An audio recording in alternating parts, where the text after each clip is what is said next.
Le travail que je vais présenter aujourd'hui concerne la fabrication d'un capteur à base de polyaniline PANI, d'acide nucléique pour la détection des oligonucléides, sonde d'ADN complémentaire du Covid-19, surveillance de sa propagation dans les eaux usées.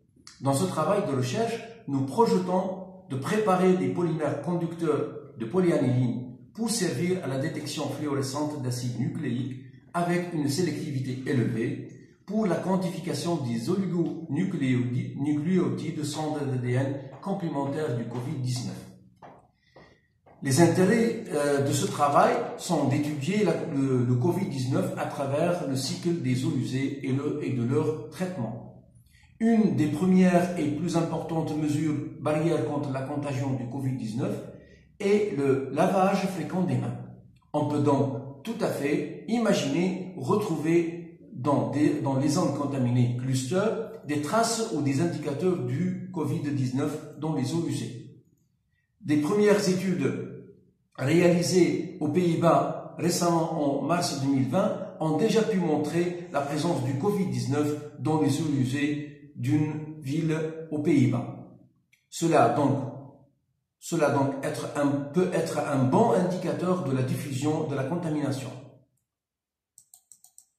Il est ensuite important de regarder dans les effluents à la sortie des stations d'épuration si ce virus est toujours présent, ce qui ne semble pas être le cas dans cette même étude hollandaise, afin de s'assurer d'une non-contamination des milieux en amont des stations d'épuration.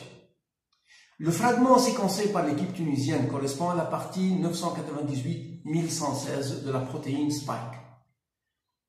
À la lumière de la composition de cette protéine Spike, on regarde que elle est composée de plusieurs acides aminés, acides à très acides. Donc, un capteur à base de polyaniline qui est envisagé sera chargé positivement dans un pH de l'ordre de 7. Et donc, les séquences riches en acides aminés, acides et très acides et moyennement acides peuvent être captés par le polyaniline chargé positivement et la fluorescence du PANI peut être alors utilisée pour détecter les acides nucléiques après hybridation. Alors, dans ce schéma, je résume les travaux à engager dans ce projet de recherche. Et je vous remercie.